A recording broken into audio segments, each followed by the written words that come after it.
Halo semuanya, perkenalkan saya Sri Ramadi dari kelas MJ202. Saya di sini akan mempresentasikan tugas pasar uang, lembaga, dan lembaga keuangan tentang terkait materi bijak hadapi pinjol, yaitu peran pemerintah, konsumen, dan mahasiswa dalam menghadapi maraknya pinjaman online.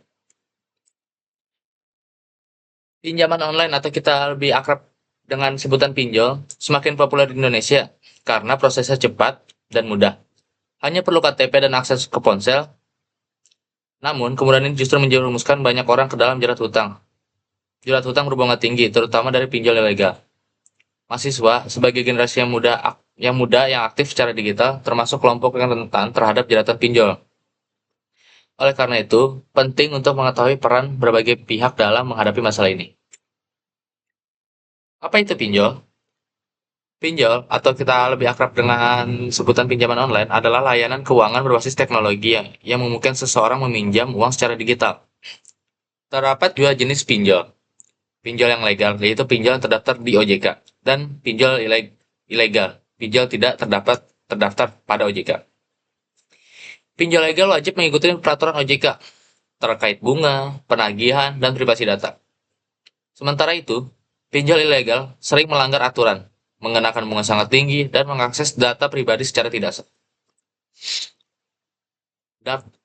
Dampak negatif pinjol ilegal yaitu bunga yang sangat tinggi. Bunga dan denda harian sangat tinggi menyebabkan utang yang menumpuk dalam waktu sangat singkat. Akses yang melanggar privasi pribadi. Akses ilegal ini sering masuk ke dalam kontak, galeri, dan data pribadi yang untuk digunakan untuk mengancam sang peminjam. Intimidasi yang sangat mengganggu. Teror dan intimidasi dilakukan melalui telepon, pesan singkat, atau bahkan ke kerabat korban. Menyebabkan gangguan mental. Banyak korban mengalami gangguan mental seperti stres berat, depresi, dan rasa malu. Tidak adanya izin resmi. Tidak ada perlindungan hukum karena pinjol ilegal tidak memiliki izin resmi dari pemerintah. Peran pemerintah. Perizinan. Memperketat proses perizinan pinjol dan memastikan hanya perusahaan yang patuh regulasi yang boleh beroperasi. Melakukan pemblokiran situs dan aplikasi pinjol ilegal yang banyak beredar di luar Play Store. Menjalankan edukasi literasi keuangan secara nasional bekerja sama dengan para influencer dan platform populer. Memberikan bantuan, yaitu memberikan akses program pinjaman resmi seperti kredit usaha rakyat atau kita lebih akrab dengan kata KUR, dan bantuan dana pendidikan. Adanya juga peran konsumen, yaitu menjadi lebih bijak dan tidak tergiur dengan tawaran pinjaman cepat tanpa syarat yang jelas. Selalu melakukan pengecekan legalitas pinjol melalui website resmi OJK. Membaca dan memahami seluruh syarat serta ketentuan sebelum menyetujui pinjaman. Menghindari gaya konsumtif, mendorong hidup kebiasaan berutang tanpa perencanaan.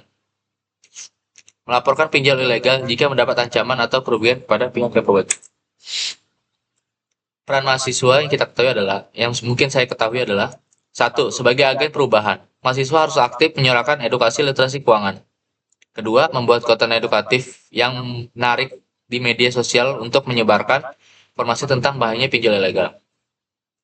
Menjadi teladan dan dalam mengelola keuangan pribadi secara sehat dan tanggung jawab.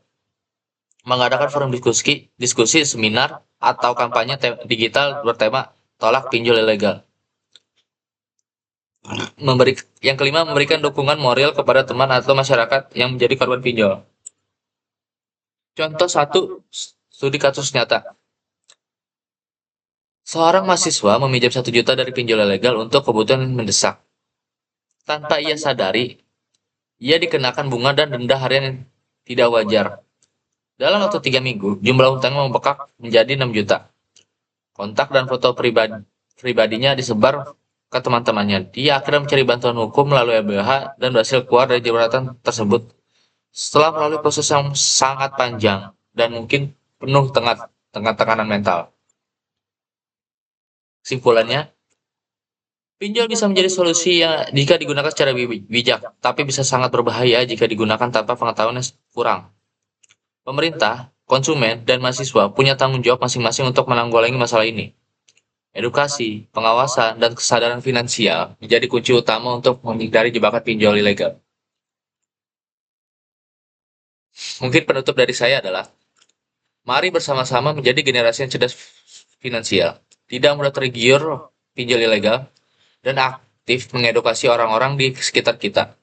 Dengan informasi yang tepat, kita bisa menyelamatkan diri sendiri dan orang lain dari bahaya pinjaman online tidak bertanggung jawab. Mungkin itu saja presentasi dari saya. Bila ada salah-salah kata, mohon maaf. Mohon dimaafkan. Saya akhiri. Wabillahi taufiq wal hidayah. Wassalamualaikum warahmatullahi wabarakatuh.